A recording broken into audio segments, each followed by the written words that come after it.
성경 봉독 사도행전 4장 32절에서 5장 11절까지입니다. 사도행전 4장 32절. 제가 먼저 한 절 읽고 여러분 한 절 읽으신 후에 마지막 5장 11절 함께 읽겠습니다. 믿는 무리가 한 마음과 한 뜻이 되어 모든 물건을 서로 통용하고 자기 재물을 조금이라도 자기 것이라 하는 이가 하나도 없더라. 사도들이 큰 권능으로 주 예수의 부활을 증언하니 우리가 큰 은혜를 받아 그 중에 가난한 사람이 없으니 이는 밭과 집 있는 자는 팔아 그 판 것의 값을 가져다가 사도들의 발 앞에 두매 그들이 각 사람의 필요를 따라 나누어 주니라. 구브로에서 난 레위족 사람이 있으니 이름은 요셉이라. 사도들이 그와 바나바라 번역하면 위로의 아들이라 하니 그가 같이 있음에 팔아 그 값을 가지고 사도들의 발 앞에 두니라. 아나니아라는 사람이 그의 아내 삽비라와 더불어 소유를 팔아 그가 뺏어서 얼마를 감추며 그 아내가 알더라.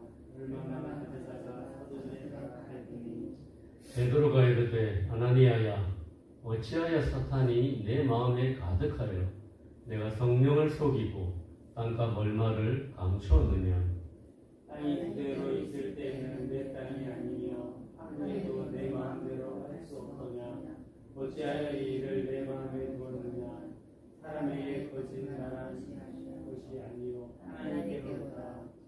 아나니아가 이 말을 듣고 엎드러져 혼이 떠나니 이 일을 듣는 사람이 다 크게 두려워하더라. 젊은 사람들이 일어나 시신을 싸서 메고 나가 장사하니라.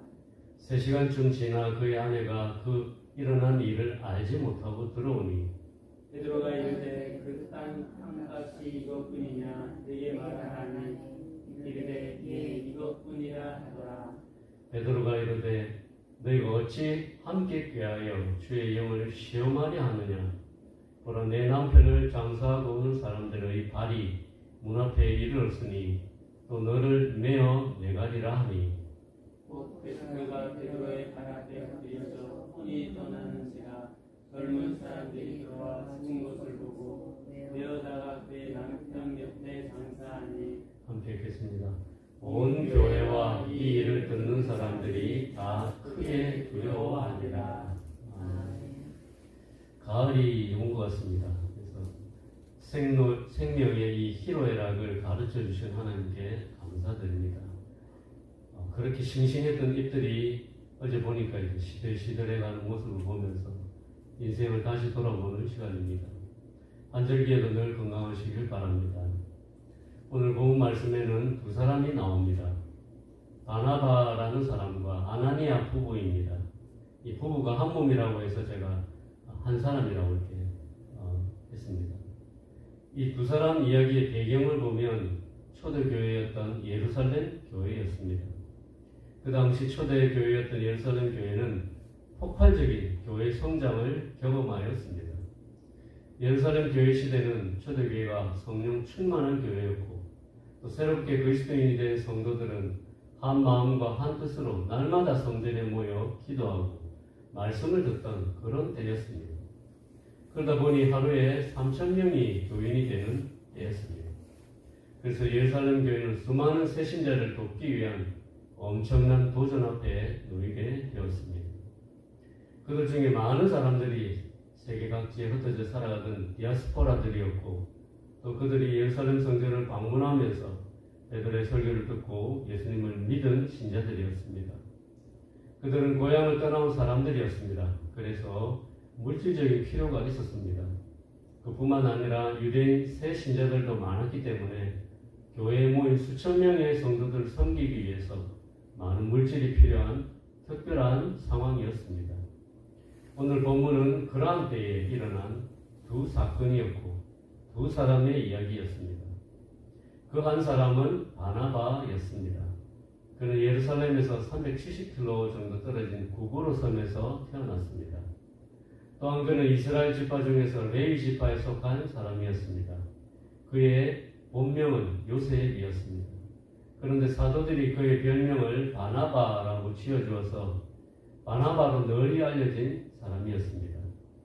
이 바나바의 뜻은 위로의 아들이란 뜻인데 그의 별명을 통해서 그가 어떤 성품의 소유자였는지 가늠할 수 있습니다. 그는 예루살렘 교회의 심각한 물질적 필요를 보았을 겁니다. 그래서 그는 자기가 소유한 밭을 팔아서 한값의 전부를 사도들 앞에 두면서 그 돈으로 예루살렘 교회의 필요를 채울 수 있게 했습니다. 그는 공동체를 위해서 자기의 권리를 기꺼이 포기한 것입니다. 이러한 그의 성품은 비단 이 부분에서만 나타나는 것은 아니었습니다. 바나바는 참으로 위로와 격려와 중재의 인물이기도 했습니다. 그는 나중에 예루살렘 교회에 핍박이 오자 흩어졌던 사람들이 세운 안디옥 교회에 가서 그들을 위로하고 격려하는 사역을 하기도 했습니다. 또한 성도들로부터 위험 인물이라고 낙인 찍혀 경계의 대상이었던 바울을 그의 고향 다소까지 찾아가서 그를 데리고 와서 안디옥 교회에서 함께 사역하기도 했습니다. 그 이후에 바울과 함께 선교 사역까지 했던 인물이 바로 바나바였습니다. 그는 초대교회였던 예루살렘 교회의 성령 충만함을 그대로 보여주는 본보기라고 해도 과언이 아닐 정도였던 사람이었습니다. 그런 그가 보여준 본보기는 바로 내 것을 주장하지 않는 본이었습니다. 그는 자기가 소유한 물질과 시간과 힘과 열정을 주님이 원하시는 곳에 쏟아부은 사람이었던 것입니다. 그런데 오늘 본문에 나오는 또 다른 한 사람인 아나니아 부부는 바나바와 대조되는 인물이었습니다. 아나니아 부부 또한 초대교회의 멤버였습니다. 그러나 그들 부부는 그릇된 본을 보인 사람이었습니다. 그들 부부도 바나바처럼 예루살렘 교회의 필요를 눈으로 보고 느꼈습니다.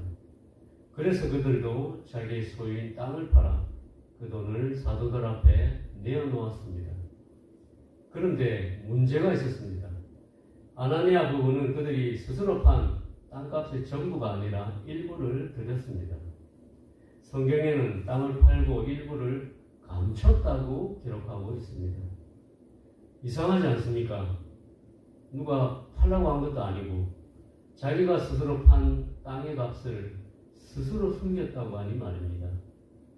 땅을 팔고 그냥 그 값에서 일부만 드려도 되는데 일부를 숨겼다는 표현을 쓴 것은 그들의 마음 중심에서 문제가 있었다는 것을 증명하는 말입니다. 그들은 바로 교회 사람들의 눈치를 보았던 것입니다. 그들 부부는 바나바처럼 존경받고 싶었을 겁니다. 그래서 자기들도 바나바처럼 땅값의 전부를 드렸다는 이 평판을 얻고 싶었던 것 같습니다. 그렇지만 또 한편으로는 땅값의 전부를 드리는 것이 아깝기도 했습니다. 그래서 그들은 전부를 드렸다고 거짓말을 하고 판돈의 일부는 숨겼던 것입니다. 이것이 그들의 잘못이었습니다. 그들의 죄는 재산 일부를 남긴 게 죄가 아니라 본문에 베드로가 한 말 중에 팔기 전에도 내 것이었고 판 후에도 내 임의대로 할 수 있지 않느냐 라는 말에서 알 수 있듯이 그들은 하나님과 교회를 속인 위선을 범한 것입니다. 이것이 그들의 문제였습니다. 베드로 사도는 그들의 잘못을 하나님의 성령을 속이는 행위라고 지적했습니다. 이는 공동체 전체를 위협하는 심각한 죄이기 때문이었습니다. 그들의 이 행동으로 인해서 초대교회에 내려진 성령의 불이 꺼질 수도 있는 중대한 일이었습니다. 그런데 한편으로 이런 생각도 듭니다. 헌금 한 번 잘못했다고 사람을 죽이는 것은 너무하지 않은가라는 의문입니다. 베드로의 말대로 사람을 속인 것이 아니라 하나님을 속인 죄는 심각한 죄입니다. 그런데 현재를 살아가는 우리 또한 얼마나 하나님 앞에서 하나님을 능멸하는 죄를 범합니까? 그런 식이라면 우리 신자들은 여러 번 죽어야 합니다. 그런데 제가 오늘 말씀을 묵상하면서 든 생각은 그 당시가 얼마나 중요한 시기였는가를 깨달으면서 제 나름대로 해답을 얻었습니다.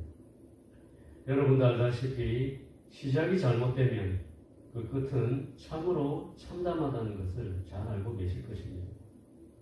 제가 예전에 골프를 칠 때 골프채의 이 헤드각이 조금만 잘못돼도 공이 러프에 빠지거나 오비가 났던 이런 경험을 했습니다. 그 정확한 포인트를 잡는 것이 얼마나 중요한지 늘 실패를 통해 깨닫곤 했습니다.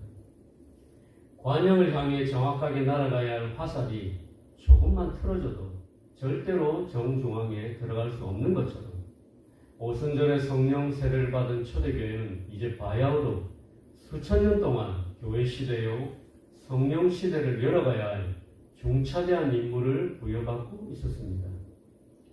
그러한 때에 교회의 질서가 무너지고 인본주의적인 사상이 교회의 순수성을 해쳤다면 성령의 불은 순식간에 사그라지고 교회는 병든 채로 시작해야 했을 것입니다. 구약에도 보면 이스라엘 민족이 가나안 땅을 정복하기 위해 여리고성을 참으로 극적인 방법으로 무너뜨리고 이제 드디어 가나안을 정복할 수 있다는 자신감을 얻었던 바로 그때에 하나님의 명령을 어긴 아간의 이야기를 아실 것입니다. 처음에 하나님께서 여리고를 무너뜨리기로 약속하셨을 때 그들에게 분명하게 지시한 말씀이 있었습니다. 여리고성과 그 가운데 있는 모든 것은 여호와께 온전히 바치고 바친 것 중에서 어떤 것이든지 취하지 말라는 명령이었습니다. 그런데 유다 지파의 아간이 하나님의 명령을 무시하고 욕심에 끌려서 시날산의 아름다운 외투 한 벌과 은 200세겔과 50세겔 되는 금덩이 하나를 숨겼습니다. 이 일로 인해 이스라엘은 여리고보다 훨씬 작고 미약한 아이성을 정복하지 못하고 패했습니다. 그로 인해 많은 병사가 전사했고 그들 전체의 사기는 꺾였습니다. 오래전에 하나님께서 아브라함을 통해 약속하셨던 그 가나안 땅을 이제 드디어 정복해 나가려는 그 시작의 순간에 40년 동안 광야를 방황하며 이제 드디어 가나안을 정복하려던 그 시기에 하나님의 임재가 있었고 여리고성을 무너뜨린 기적이 일어난 그 직후에 아간 한 사람의 탐욕으로 인해서 하나님의 약속은 더럽혀졌습니다. 그리고 이스라엘 민족은 가나안 정복의 사기를 잃었던 것입니다. 하나님께서는 항상 사건의 경중을 보십니다. 중요한 순간에는 중대한 사건으로 여기시고 그것에 맞게 심판하십니다.